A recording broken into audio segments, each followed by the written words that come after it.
Greetings. I am a representative of the anti-sin movement. These videos are not edited. They are AI assisted and read from script. Today's subject is the reason for affliction. Scripture states God will seize the people with distress and affliction so that we might humble ourselves and submit. God's commandments and our choice to accept and practice God's commandments are how we are to humble ourselves and submit to God. God's righteous rules of behavior given to humanity are passed down to guide us simply and clearly of what behaviors we are to display and what behaviors we are to avoid entirely. The severity of distress and affliction will intensify as long as we ignore God's guiding rules of conduct.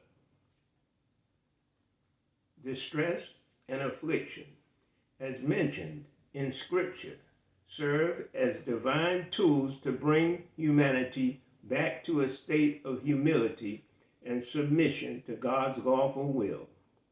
These experiences are not random, but are purposeful, designed to awaken people to our dependence on God and our need for God's guidance.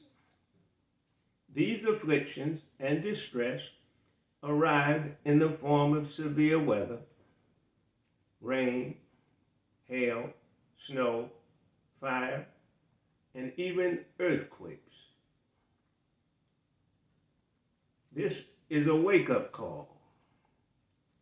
Distress and affliction disrupt the illusion of our self-sufficiency and control.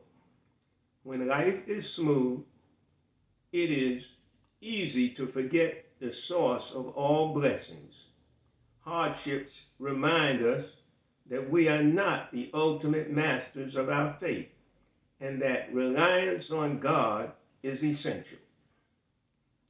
Until we realize this fact, there will be continuing calamities affecting our earthbound existence. There's a purification process. Trials act as a refining fire, burning away pride, selfishness, and other impurities.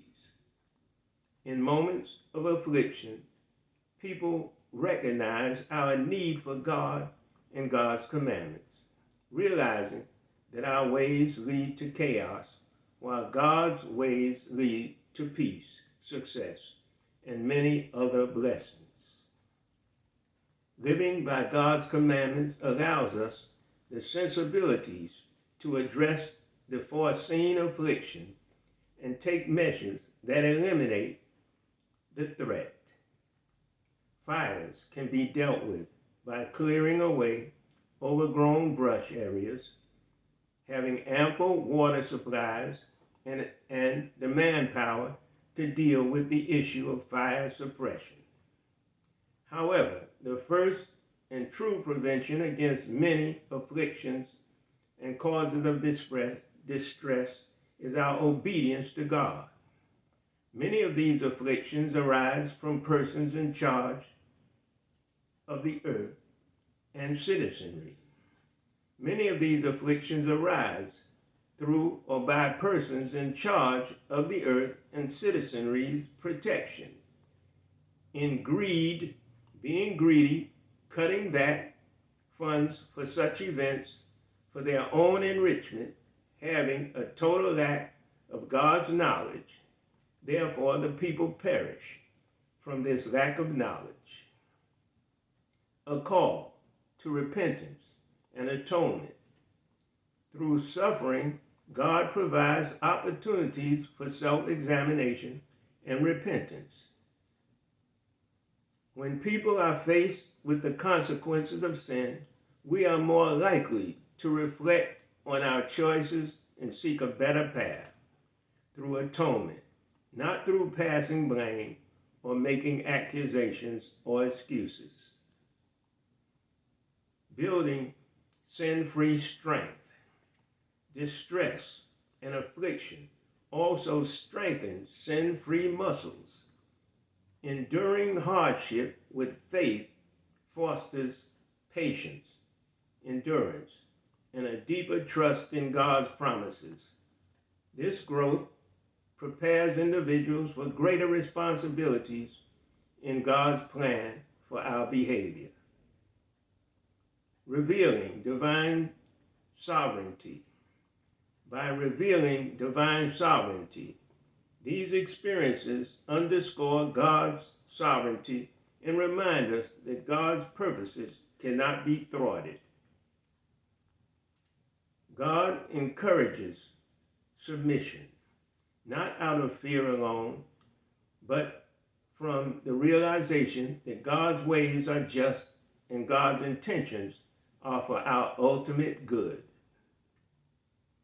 When distress and affliction come, they are not signs of abandonment, but of God's active involvement in drawing the people closer to God. These trials are opportunities to humble oneself, recognize God's supremacy, and align with God's commandments, which are the true guide to a sin-free, harmonious life. Peace. Please tune in for part 2 of Reason for Affliction.